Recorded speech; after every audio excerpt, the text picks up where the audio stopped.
David, as most of us probably know, very acclaimed artist, working in the realm of video art, media art. He has created works since the 1990s, and he has transitioned since the early 2000s into synthetic image making.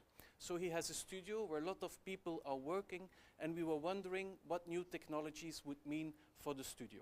David, maybe I give you the floor.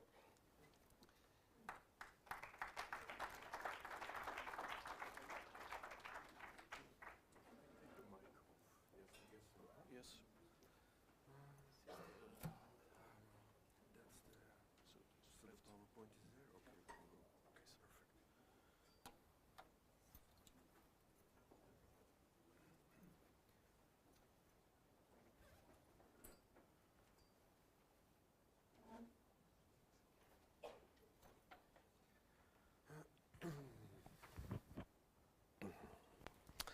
Thank you, Christoph, and thank you, Alex.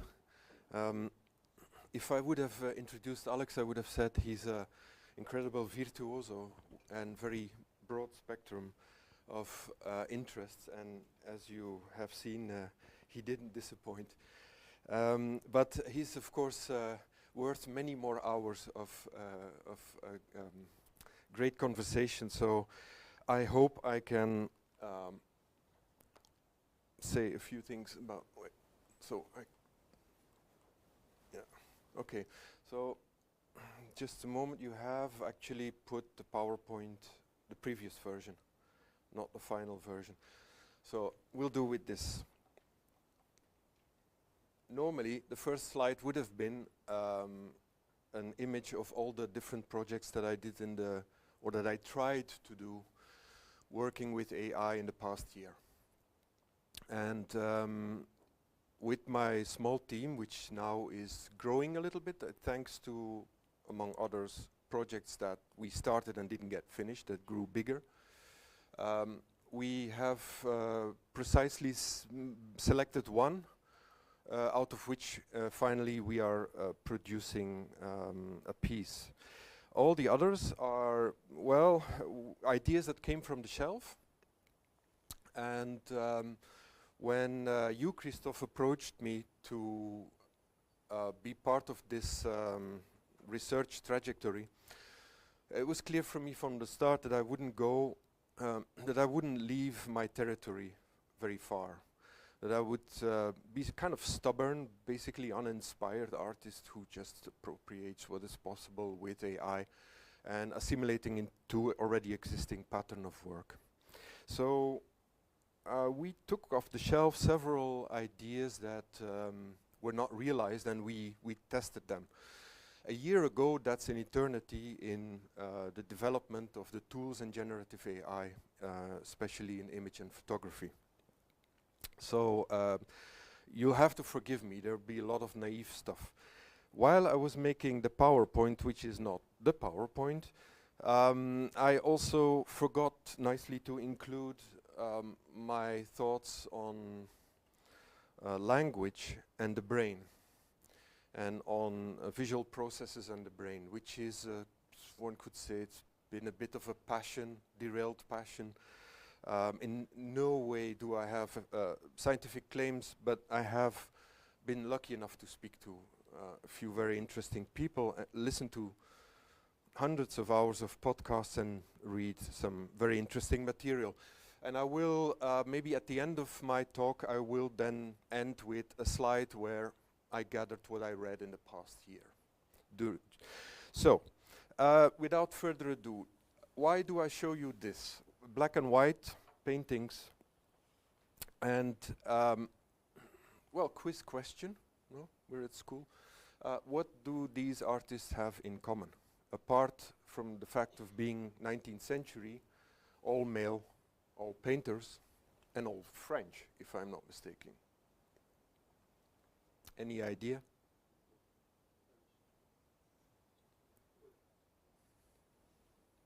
No, that's Manet. No, that's Manet. I almost got a big crisis there, but saved by the bell. So, they all have in common photography. They all have in common that for each of these paintings they used photographs.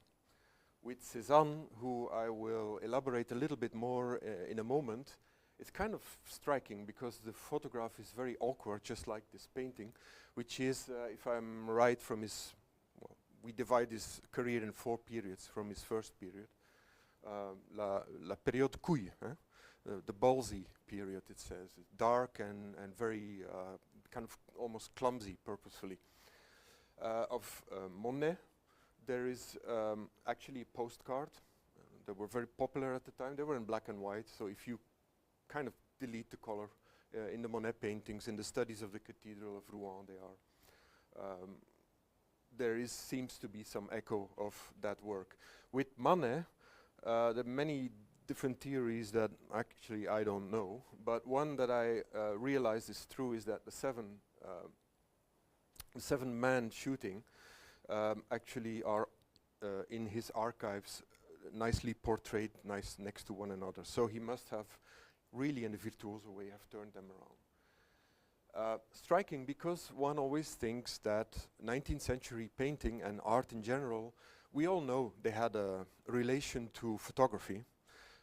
And why did I take photography in my bag today to bring to you, is because in its shockingness and in its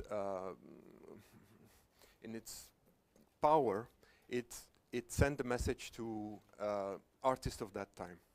It said, I'm faster, I'm more precise, my textures are infallible, and my light is gratis. This is how it is. If we go to Gustave Caillebotte up here, you can see very clearly he was working with a lens. There's actually quite a nice wide-angle lens visible. When we go to Degas, who was probably one of the more, kind of as an artist, I do identify a little bit with Degas, no pretense meant, a little bit with Degas in the sense that he openly worked on and with the photography that he made. He had people posing for hours. He was a photographer himself, quite good one actually. And that bounced back. So imagine, just turn around all these words, painters, photographers in the 19th century, and just throw them today, artists working with AI. And he got a lot of criticism for doing that. And the moment it became publicly clear that he intended to use the qualities of the camera, those new, how shall you say, inquisitive qualities of the camera that show nothing beautiful, but that show things as they are, he got a load of criticism upon that. Now, the second image, and I hope I won't have to guess what they have in common, is another bunch of painters, same period, more international. William Loxdale in the middle and the Venice. This, I believe, is Dagnan Bouveret. As, if I'm right, this is portrait of Claude Monet, painted after, drawn after a photograph. And many of these artists actually try to destroy the evidence of and the plates they bought, so that some people really depended on their careers for and the money they earned for actually not showing that they were working with this fake sort of non-artistic approach, which was the camera. Again, William Loxdale, and then to the left, a Catalan fellow of you, Alex, that's Maria Fortuny, who I believe you call it preciosismos, which was a tendency of actually reacting. Great. Yeah, that would be great. Of reacting to photography by actually amplifying the tonality, the color, and the touch of the brush. Like really going all out in small formats also. So what's now the difference between this bunch of artists and the previous? Is that they all, oh yeah, and this one's a nice one too. That's actually Dagnan Bouveret. It's sort of like a wedding on camera. And it's actually a painting of a camera, taking a picture of a camera, taking a picture of people marrying. Of course, no one was supposed to really know. So the difference between this picture and the previous is that they were all successful artists. They were rich. William Loxdale was millionaire. They were bought by everybody. They were official artists. No one knows them nowadays. The previous slide is the ones that we remember, and they all worked with the technology of photography. We all work with AI. So one of the remarks in that sense is that is something I kind of really like, is that well, 85% of the population already feel they're professional photographers, if you ask them, at least in Belgium, is that we'll get maybe to a number where we'll have like 95% of the population will think they have some artistic merit. And the AI products will probably contribute that in great number. The difficulty is, and as you can guess, only few will have agency in this and will have done anything more than. Okay, yeah, no, still the same. Never mind. So I come back to Paul Cézanne. Well, mainly for the reason because I cannot get over Paul Cézanne as an artist and as an early modern artist. No painting sold, loved by his or liked by his colleague artists only up to a certain point. Friend of Émile Zola, later Émile Zola ridiculed him. And I think I can say I visited most of the places where it's thought that Paul Cézanne has painted. I could never paint like him. I don't have the touch of it. But I just want to show you this for a moment to illustrate the stubbornness that you have to have had. And imagine that you Paul Cézanne now, that you have to have had in around 1860, 80s, 1870. Nobody liked you. They laughed with you. You're a very bad AI artist. You don't make it to the salons. You don't make it.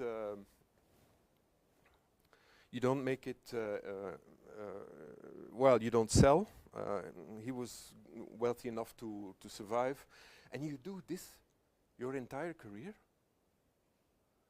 You're either completely blind and an idiot, or you have certain visions. But you don't get to communicate it with a lot of people. They're not listening to you. Matter of fact is that Paul Cézanne was a great intellectual. The man read a lot, and so we know that he did have his visions, and that he did know what he was doing.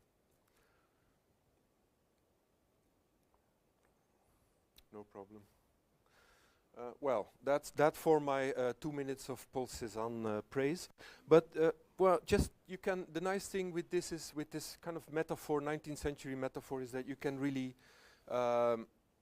go back and forth.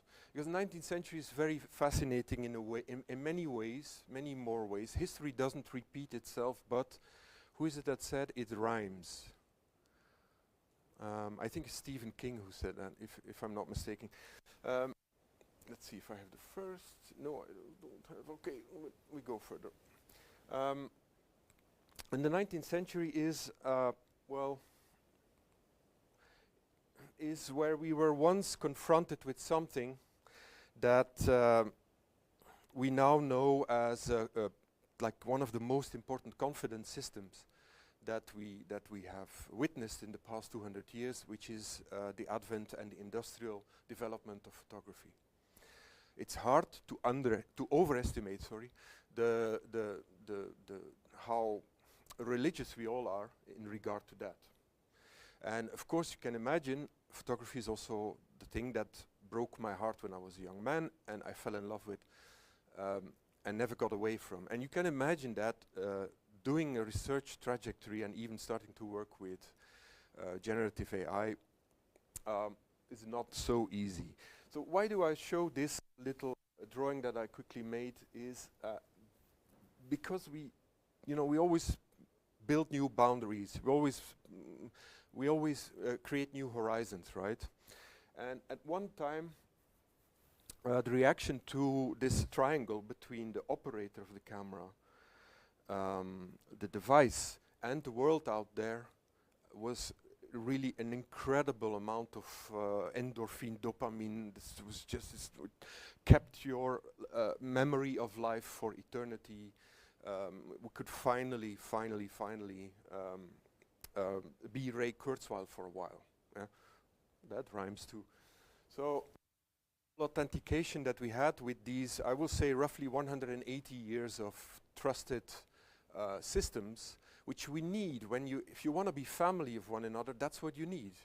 You need to go to each other, look in the eyes, and you don't have to say a word. By the way, also something that I always think is interesting, why do we have visual culture and why do we not read anymore? And there's an interesting theory by an Australian whose name I forget now, who says it's got a lot to do with the fact that we are bipedal and that we moved a lot of our sensorial power upwards to our throat, to our chest, and maybe hypothetically, I thought that was interesting, maybe we'll end it up with a point where we can communicate without saying anything. But we do that. We're very good at that in a way. So confidence systems is what photography was a big part of. Then 15 years ago, I think it was something like that, I started working with computer-generated imagery. And I was very interested because that meant that I could stay in my studio while everybody else was working behind the computers, and they were doing the perfect thing that I had in my head, and we were talking a lot. And in fact, you will see that this also with the development of AI and artists, that the talking becomes a big topic. We communicate again.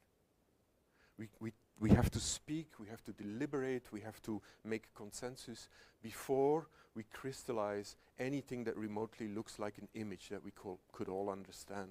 And I find it quite fascinating. Language will come back if I need my little friend there, which is lying on the floor. So that essence is fading. So what? What's the problem? None. There's no problem with that. We do that, we'll do that anyway. It's unavoidable, as Alex said. But what I'm interested in is what happens, not when the technologies change, but what happens when the confidence systems no longer exist. They also change. And what's the purpose? Where do we go? Do we want to individuate even more than we do? Where do we want to end there? And so I noted here a quick schema of what I think are a few stages in this former AI technology, which was the camera. When we say let's start in 1840s, and we do have a strong notion of a chamber that catches light, that is chemically fixed, and we have a notion of communion, because you can't have an image without the world out there. So the camera is a profoundly liberal invention. It says, I'm ready for anything. Just need chemicals, just need some light, a bit of time, and no shaking, and I'm done. So that's where we are. Then we started developing from that an idea that our eyes are like cameras. And this is one of the reasons why I rolled into neuroscience a little bit, is because I wanted to understand better than always this bland metaphor that the eye is a camera. It seems like the eye is nothing but a camera. The eye is actually very remotely away from the camera. Around the 1990s, we start seeing the development of digital sensors, and we start to break up this liberalism into a grid. We start to break it up. It becomes controlled. There's a lot of panic. There's actually, you could say, two states of minds. One will say, oh, terrible, we'll lose all our memories, and the other will say, no, we'll be able to keep it forever, and we'll put it online, which then came very soon after that. And yes, it's true that if you look at the visual system of the human brain, or as in most mammals and other animals, you do find that actually the wiring and the sensor, the retina, it all kind of makes sense when we look at the digital apparatus. But then we're wrong again. Around the 2000s, well, you know, this is very vague. We start to think as visual culture as an assemblage. CGI. Coordinates come back. There is René Descartes again. And this is the thing that freaked me out when I realized some 15, maybe maximum 17 years ago, I said, shit, the coordinate system is back. A coordinate system knows exactly where you are. It has exact points in space. It can find you back. And your body changes. Instead of a liberal body in a world that could be anything, anywhere, it changes into a pinpointing in a space. So we get a gathering of coordinates, and we're no longer free. What happens is, oh yeah, we're individuals. So the world turns around us. We invent a scanner, and with the scanner, we actually scan until we bump into something. So that liberal mindset turns into, I think, a defensive mindset. And of course, today we would think as the brain as a prediction device, associate hallucinations and delusions with generative AI. Machines don't hallucinate, but we receive a lot of delusions. Something that I personally find interesting in this stage is that generative AI produces a lot of punctum. I don't know if you're familiar with the notion of punctum, Roland Barthes, and punctum is the involuntary meaning of an image, of a photograph. It's mainly about photography talking. So it's that which was not planned by the author and not planned by anybody, but that which over time became the meaning. And I was kind of went with Emanuele Dainotti, who's one of my collaborators and who gracefully introduced me into the world of AI and his work as well. We started receiving a lot of punctum. And I thought it was very interesting because it was almost like having a mirror in front of you. You started to notice the limitations of your language in the prompts, the limitations that came back in the visual results, and not that you have so much control over it yet, but you're really confronted with how terrible some ideas can be. Fortunately, this is something every artist does differently, but I am of a generation who appropriates other person's ideas to begin with. So I always work from someone else's ideas. Why? Because I'm afraid of being an author. If you go back to the mid-1990s, you see there's a lot of artists like that. Think of Douglas Gordon and others. So then, how am I with my time? How much time do I still have? Where are they? Oh, they went out. Okay. Oh, fine. We can just go on. How about 2 o'clock? Okay. So now a little bit more about some of the, admittedly naive projects that we attempted and tested in the beginning. So I said I always start from someone else's work, and in the left picture. We call this the eggplant, which is of course false. It's egg factory. Eggplant is something completely different, but it's also a plant. So it's also a device to produce in industrial produce. So I started with a small picture that looked like that. Actually, what you see are 2 small aquarelles. And what I do is magic. I also found that interpolation and extrapolation are very important in AI systems. So you basically blind and you touch to the left, you touch to the right, you feel it, and you grow something new. When you're on the outside, it's a lot more difficult because you don't have a second point as of reference. That's extrapolation. And I've always done that. Well, it's probably not in this PowerPoint, but if you look at works like Sections of a Happy Moment, which is already, I think, 15 years old, or 20 even, and Algiers Sections of a Happy Moment, I've interpolated one image into 500 different ones. Very detailed, where as a spectator you get all the time in the world to find the errors, but also to notice that if you spend some time with the work, and time is crucial, is that being there with an inquisitive eye makes no sense. You have to change your mindset and your eye set. So from that came this. I thought, interesting. So I started writing. Actually, I'm showing nothing but my sketchbooks. I start writing, and we go back and forth with prompting. And we find a big problem, and that's a style problem. AI is very strong, or generative AI is very strong with style. How would that come? And it reminded me of, you know, when you were at the academy, for the artists that are here and ran the academy, if you were kind of talented, if you were good with drawing and painting, you saw from the corner of your eye, you saw your colleague artists who were lost. And what they took recourse to was style. They were very strong in the style department.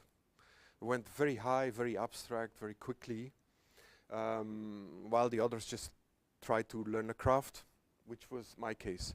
And so in a black and white image, which is set in, you know, Orson Welles times, or in 1950s or 40s or 30s times, with black hats, Cold War, early, really strong industrialization, the systems always returned too much of the same thing, too much of the same stylistic material. My purpose was, of course, to have an official moment, and I would have one bloody, slimy new life. So in factories, new life is absolutely excluded. That's not something you want. You don't want to have little cats born or even eggs hatching in a factory. But it did anyway, and like, let's say the king and the queen are visiting or something like that, and it's big panic. So that was going to be the kind of plot in the film, which we didn't realize. I think actually this is the new version, so fantastic. So this is just a few images of more than 500 stills of Algiers sections of A Happy Moment. And here also started from one image and extrapolated until I had 500, all made in a conventional way, no CGI. This is ages ago. Photographed partly on the roof of the Kasbah of Algiers. It's basically about latent aggression.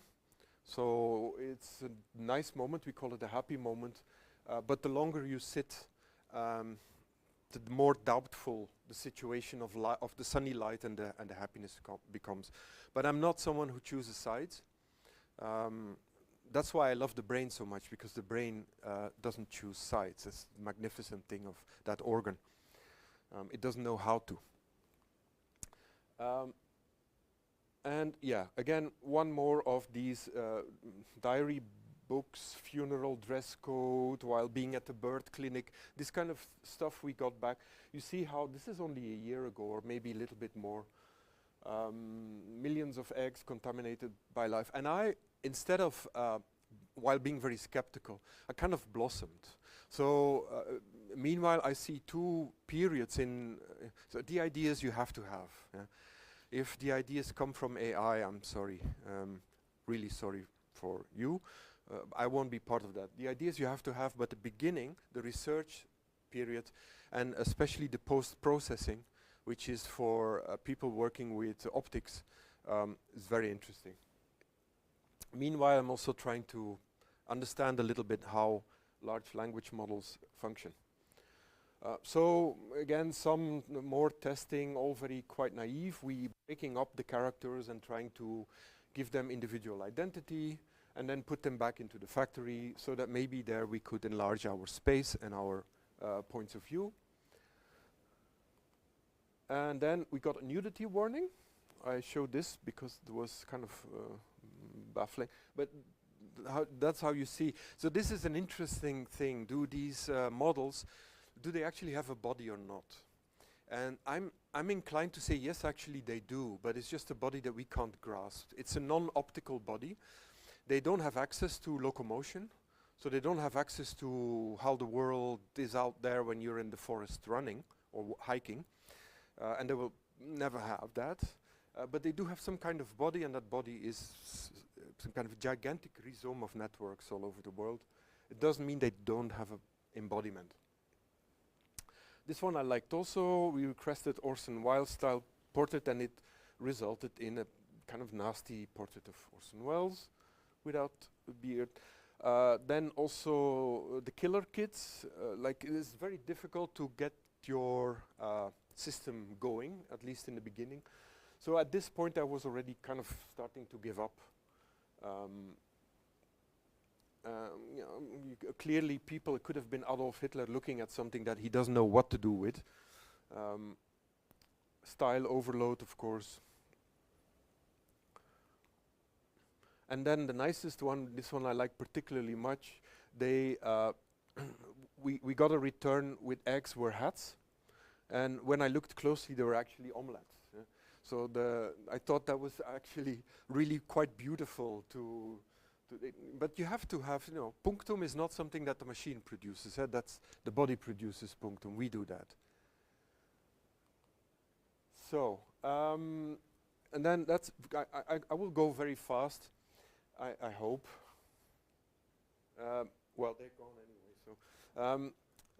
So then we took another one, which I think we'll pick up again in the future, Emanuele. Just that you know. There was an old idea.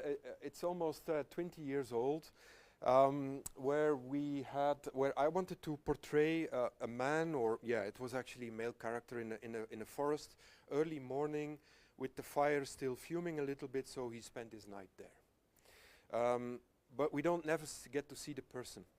And what we do get to see is a little bit like, you know, the aesthetic of these wildlife cameras, where animals actually move in peace across and next to one another. We always think that they always eat one another. That's not true.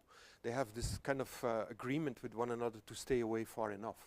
Only when they get hungry, then that's when things change. And so the beauty and the kind of, I can recommend you if you have problems to fall asleep, is it's really ASMR. You see animals walking, passing in real time through their territory and basically doing nothing, but maybe farting or taking a bath or sniffing at the camera. So the idea was that the world outside would be in peace, but only the fearful element would be in the tent. And so we picked that up. So I have like dozens of that. That's fake, just for your information. Predator and prey don't walk so close. But I loved this one, where you actually have several animals passing. And so we got into this. I don't know how interesting. Water, so it's really something that unites them. As a filmmaker, you depend on cues like that to advance. And this is something that I did really experience as a positive side, is that normally I get my advice from a few people. And if they have, if they're not in the mood, I get bad advice. And with these prompts, the returns that you get actually are always optimistic. They're very wrong sometimes, but it's like asking advice to millions of people, and then getting a synthesis of that. So we didn't continue with this yet for, well, many reasons. I purposefully went in testing several old ideas and seeing how far can we get. Then another idea that we definitely will not realize was, again, based on, I think this must be Brazil or India, I'm not so sure, which is magnificent, is a paint truck that collapsed, and the truck makes this gigantic abstract painting. And my film was going to be, we're not going to realize it, it was going to be elliptic, where we would go very close to the details of the big mess.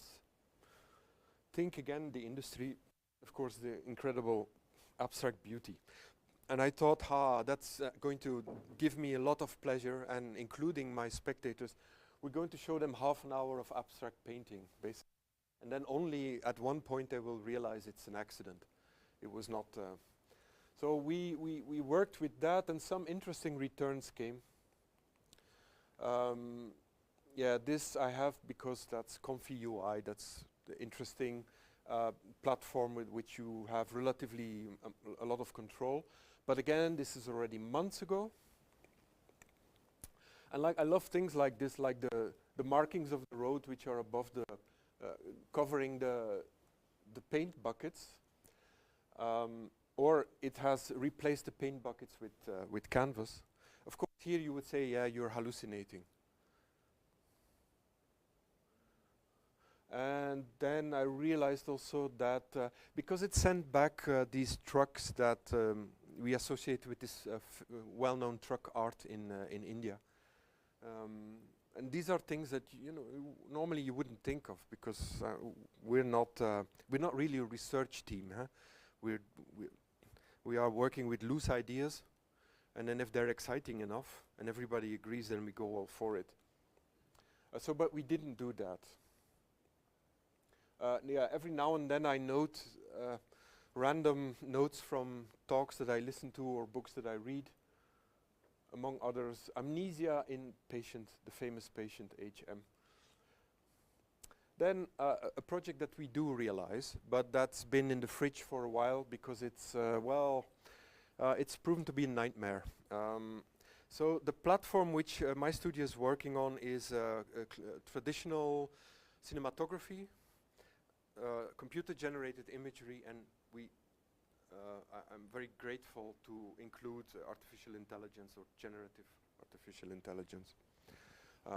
But isn't it interesting that when you work with technologies, they say not only something about themselves, but they say also something about yourself. And there's something that you notice whenever, like if you go back to, if you would go back to René Descartes again, you'd see that hydraulics were big. If you go to Sigmund Freud, you'd see that the steam engine was big. And that we sort of mirror back the technologies and say, oh, we are like that, aren't we? Interesting, I have no answer, but interesting to know how we would think of ourselves in our day and age and in the short future from now. So the forest and the wood, is it a forest or is it was going to be or is going to be a time lapse where we deforest very discreetly, there's no sound, just 1.5, 2 minutes film, where machines go in fast pace and it's a time lapse, so they destroy. Again, now that I'm here and standing in front of you, I realize it's again a comment on industrialization. Yeah? Because what is modernity other than the industrialization of life, of as many as possible aspects of life? Whether you look at genocide or war, or you look at factory or anything else, you'll find back these same questions. And we started with this, but then I asked Emanuele, please, could you also, I'm not an art historian, but I grew up in between paintings and in between art since age 12. I asked him, can we not get a reply on what would compository look better than this? Because this is just a moles heap with trees on it. And so we got this stuff back and said, oh, interesting. It reminds me a number of paintings, which I'm not sure will be in this PowerPoint, of Albert Bierstadt, of Poussin, of Constable, where according to certain rules, your gaze is being guided into a perspective, into a landscape, and ends up on the horizon. Never directly, always indirectly. So we got this stuff back, which was not really looking good, but because we prompted a very welcoming landscape, like a landscape where you would want to roll down in summertime to down the valley. It gave us a mossy thing, and I thought, thank you, AI. It's really true. We need to make this very welcoming. We'll use some very long, soft grass. So we started composing in this way, again while writing and talking to each other, like what has it done, what is it, what does it tell you? But a word of warning, because it's a little bit like, for artists, it's a little bit like eating food with too much sugar and salt and pepper. Sorry, sugar and pepper would be great. Too much salt and pepper and mistaking it for taste. You really have to sleep on it and come back the next morning and say it was not that great after all. So it's in the beginning it rewards you. The dopamine effect is very strong, but it actually wears off very quickly. So it's a little bit like fast food for intellectual minds, shall I say. But I started seeing this composition, so I singled out this composition, and that became the principal guide. Now, at this moment, it looks like this. We are at this point, and I made it more Italianate. So the tree is, I would say, more late Renaissance elegant tree. And in fact, the camera movement will be one from zooming in into the forest and then following in close up how those horrible machines are taking down the forest. And then at the end of that action, we let everything roll back, as if a forest would be a number of building blocks that you could build up again. Again, one of these mistakes when technology takes over from your sensorial behavior is you start to look at trees as bits and pieces that you could put back. And I can guarantee you, if we ever realize this and you look at it twice, you're convinced it's like that. You know, this is the beautiful thing about our visual system. We are believers. Says something of current politics. Oh yeah, it's in it. So so this I think the 5 minutes. Oh great. Okay, so I've already said who it was: Poussin, Albert Bierstadt, Constable. But you can see where it's coming from. And honestly, I'm thankful for that. I'm thankful for someone saying, like, stupid artist, why don't you see it's coming from there? Fast, and these are also screenshots already from the program, because it's actually a program we are making. It's a lot of difficulty, and it turned out to be completely the opposite than automation. It's all handwork. We have to do everything by hand. So that's why we paused it. Now I'm going to race through this. I spoke about interpolation. This is an early drawing of a film that I made a year ago. And this is the film. And then this is bad results I got. But then these are results of drawings that I made after that, where I took the notion of interpolation seriously. And I went all in with fake colors and everything. Now, the last project we are realizing at this moment, and tomorrow we go back to the film set, it's called The Woodcarver and the Forest. It's about a young man who's a recluse. One would say he's a woke personality. He's wearing the right clothes, and he's wealthy enough to live alone in a villa. And all he does is carve spoons. And remember COVID? Spoon carving was a good solution to get rid of your digital addictions and to find back more sensorial grounding. So we're doing exactly that, except that we are not stopping. We're continuing until the forest is deforested. So until there's no more, and so basically that's the image that gave me the idea. So I always work like that. Huh? And then, yeah, that's sort of we call it the dungeon, or yeah, we're also in kind of a dungeon where he's gathering all his results. So it's useless industry. That's our studio, ASMR, which is, if I'm right, is pseudo, but it's of course very effective. Then to end, and I'm not going to show you my beautiful friend here, but well, or maybe we can. So an overview of the books that I read. So I'll quickly go. Like central, maybe The Master and His Emissary is the person who Alex spoke about, Ian McGilchrist, and then the other one was Rupert Sheldrake. Ian McGilchrist. It was a very important book for me to understand better how we are bifocal. Everything we do is divided. We are anything but individuals. If there's something we are not not individuals at all. But consciousness is a model very important to gather everything together and to, now I'm cutting corners, and to fly above yourself, basically as an individual, as a totality. The beauty of the brain is that everything it does in separation, and it's really only bundled by a bundle of, if I'm not mistaken, 250,000 neuronal fibers, which is the corpus callosum. And if you would take this friend of mine here, which stays in his bag, apart, you would actually have two different personalities. That caught my attention. Why? Because the products of the camera and visual culture are all monofocal. They're flat. They basically have much more to do with writing and reading than they have got to do with the eye. Another very interesting one is Your Brain is a Time Machine by Dean Bornomano. Very rich, this book.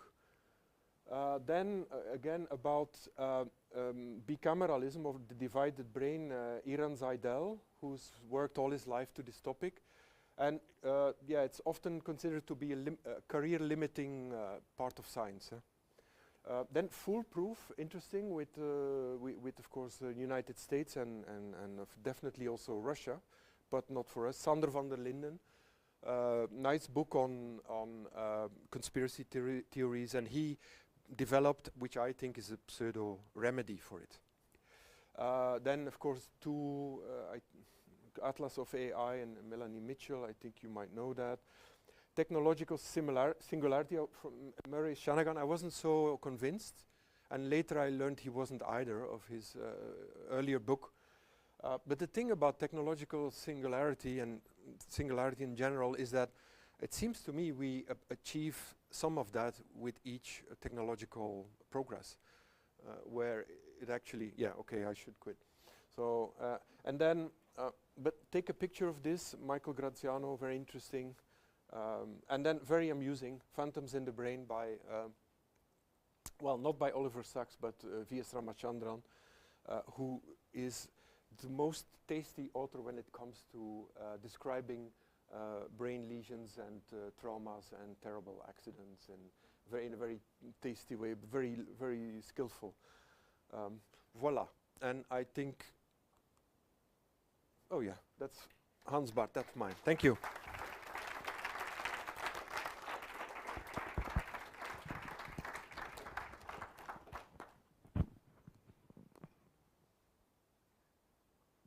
Okay, thank you very much, David. I think we had two really intriguing presentations of Alex and David.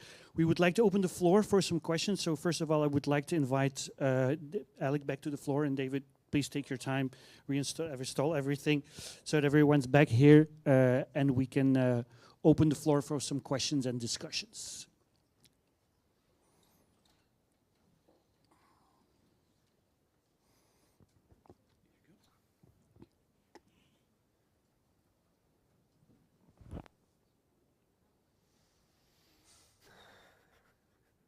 We already said everything yesterday. Are there any questions or remarks? There are, yes.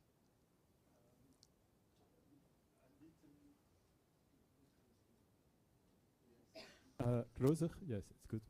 A little remark that was fantastic.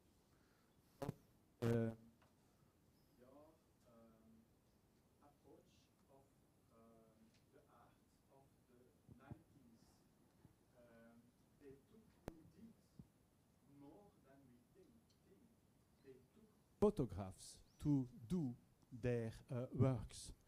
But most people ignore that when you take Caravaggio, and Hockney said it, David Hockney said it in his master book, The Secrets of the Great Masters, he proved that Caravaggio,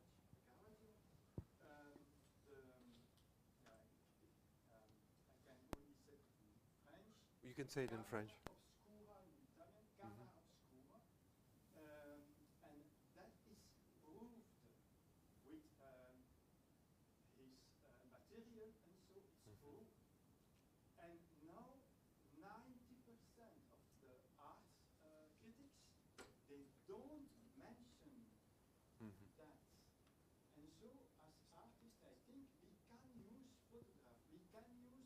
artificial intelligence because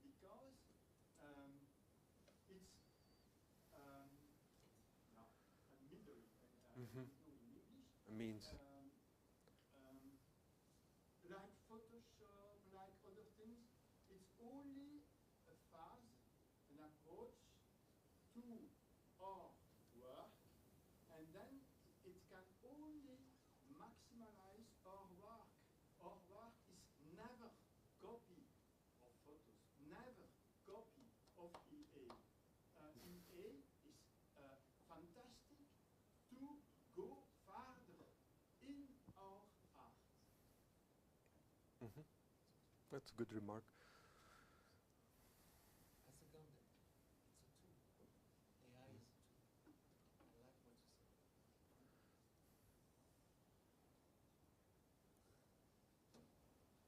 Yeah.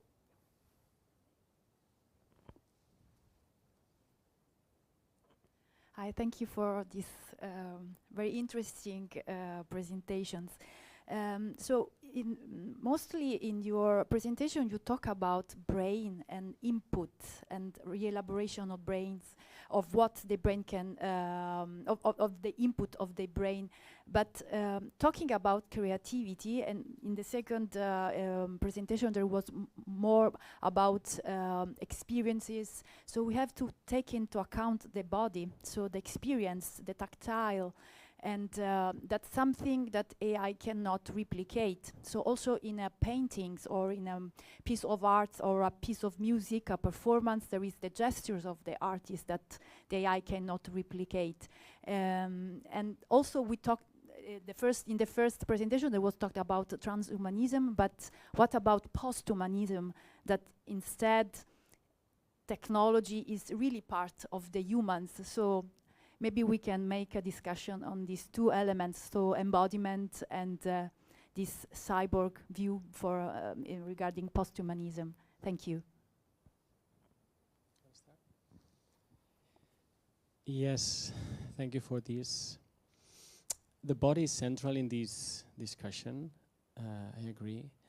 I didn't mention that in cognitive neuroscience we have also this field called 4E cognition. Don't know if you heard about it. The 4 E's are, and I always forget one, but the 4 E's are extended, enacted, embedded, and embodied. And the emphasis there is to go beyond the skull and say, and this goes back to psychology too, like perception. It's not just receiving information, it's acting upon it, and to act upon it you need a body. And so the causality, to throw in another concept, causality is not linear. It's not something comes in, it's processed and it's spit out, but there are always loops within the brain and through our bodies into the world and back. And maybe this relates to what you just demonstrated, David, because any process, not only creative processes, but any processes of living beings go through these closed hierarchies of loops. Closed, it's misleading because they go outside into the world, and for that you need to have a body.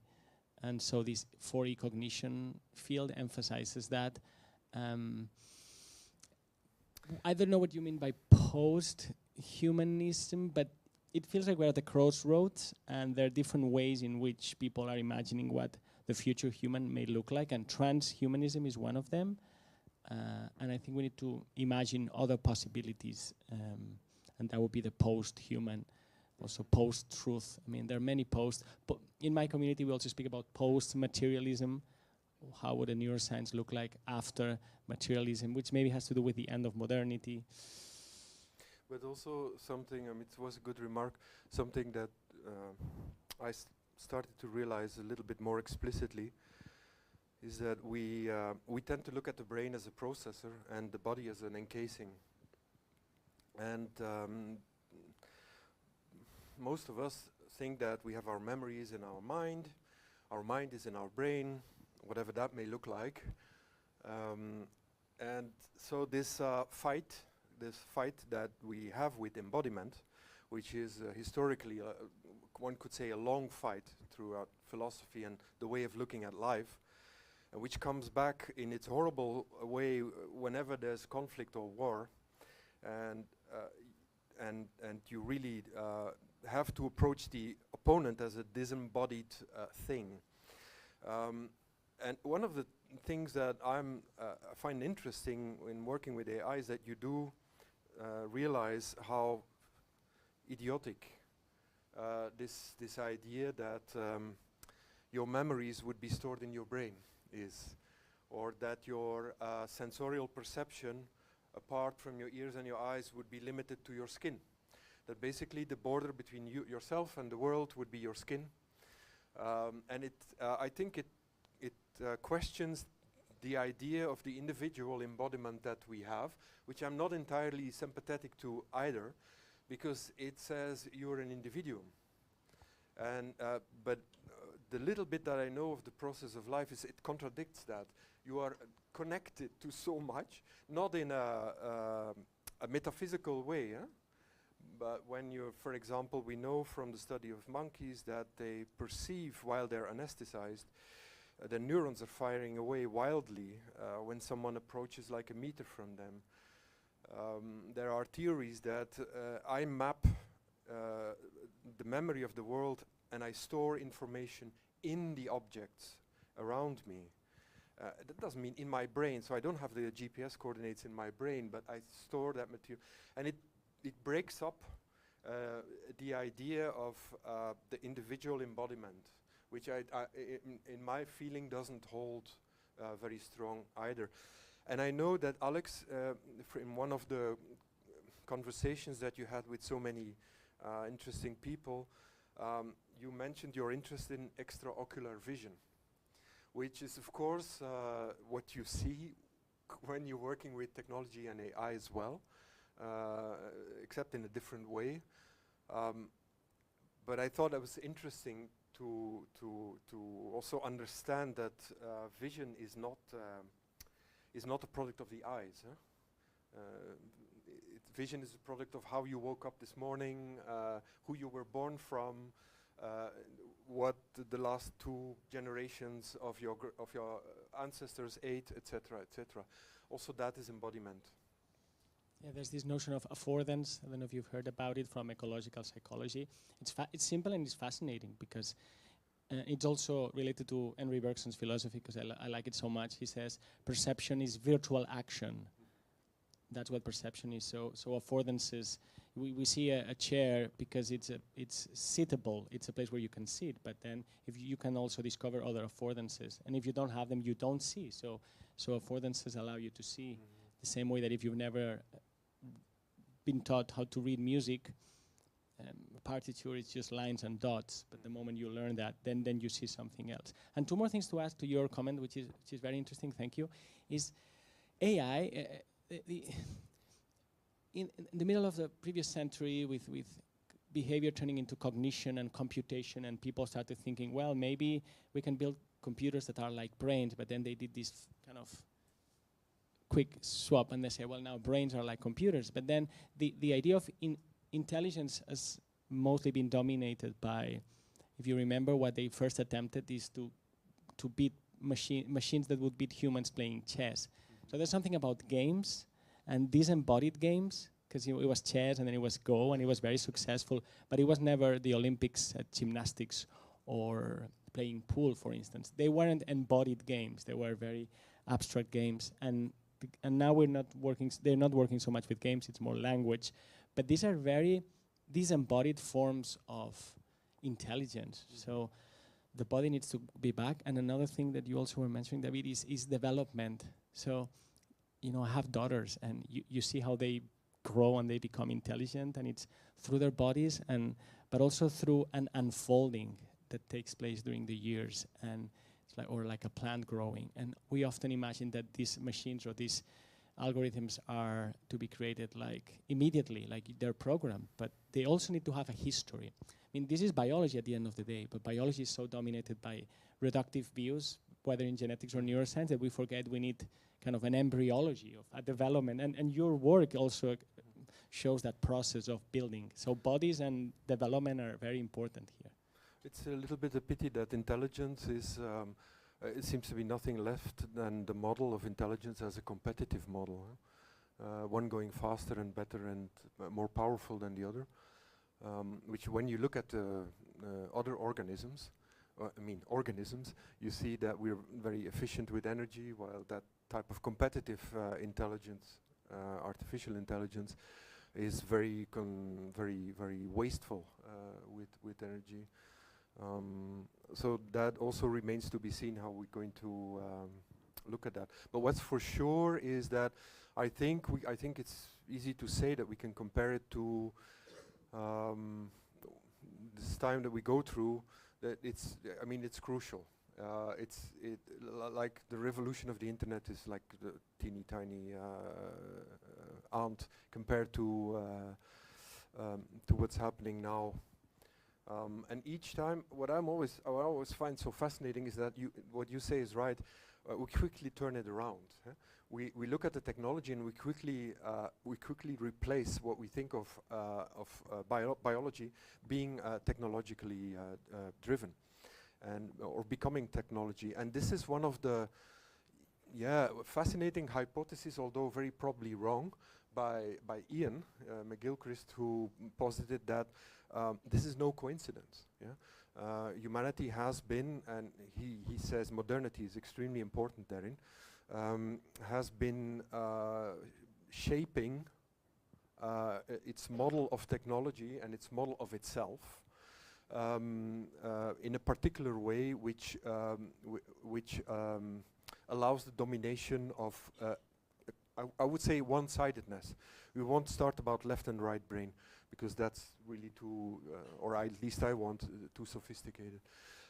And there's one thing that maybe, if I may, that also struck me when we started working with AI, is why does it always have to be language models? Why does everything has to be parsed by the simulation of language? And I couldn't help but think back on the work of Ian and many others. Also, they're all here, or some of them at least, including Oliver Sacks, that have demonstrated clearly enough what happens when a patient suffers right hemisphere neglect, and what happens. And I see it with family of mine that has dementia, and where clearly the left hemisphere is intact, the right hemisphere is gone. Where language as a confabulatory device, and if I think about LLMs, I think exactly about that. They work like the left hemisphere is also basically a bottom-up process. Again, take this with a grain of salt, while the right hemisphere is a top-down view. And from nothing, from mist is growing something. And with all the divinations, hallucinations, and delusions, grow realities.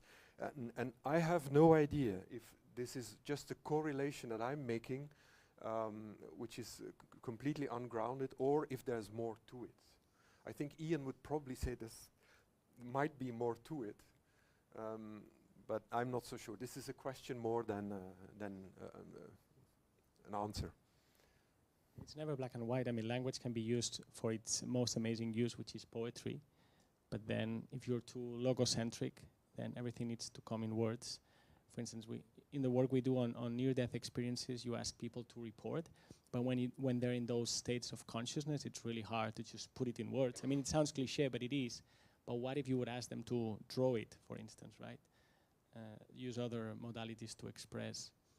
But we always try to, put it down in a language that cannot support it, perhaps. I use, when I was in Lisbon, I worked with this dancer, Sara Anjo, and I would ask her questions in this residency. At the beginning, it was really strange because my analytical, scientific mind was like posing her questions, and she would subvert them and resist, and she would say, "Can we see this later?" It's like, what do you mean later? Now. Or she said, "Well, I'll need to try it with my body." And what do you mean to try it with your body? Just think about it and let's talk. It's like, no, this is just one way, and there are other ways of. No, but it's true. I mean, that makes from language technology in itself. And you mentioned dancing. It's which is, mean, there are theories that say, like, now I know it's Michael Corballis, is an Australian linguist, that he said to all probability language is linked directly to bodily movement, to dancing. When we look at bees, they communicate by dancing. When we look at people, again, I'm there again with dementia, when people who are, and I know one person in particular, when you let him dance, he's completely free and autonomous. The moment he sits in his wheelchair, he cannot even speak a word. And even language comes back when he's dancing, he can sing it. And so we can measure it. We can even measure, in terms of milliseconds, we can measure the speed of language reflexes, like how quickly do you formulate a word, how quickly do you generate an idea, and how quickly do you develop a gesture. And it's proven that gesture is first. Gesture is faster. That's why if you're disembodied, you actually also lose your language. There's also research by the HeartMath Institute. They show that in certain decisions or perceptions, the heart knows first and then the brain, which makes you think, well, maybe these AI freaks should start thinking about that AIs don't have bodies. They can give them bodies. They should give them a history and maybe hearts, because our organs, human biology is really amazing, and so it's not really only the cortex or the rest of the brain. It's the heart, it's the breathing, it's the posture, all of that. We all know it, but we forget it, and then we surprise ourselves when we discover it again. But the question is also, why are we so keen on mechanizing everything, and including ourselves? That's you know, the question is where do you want to go to with that? Okay, I think we just have time for one final question.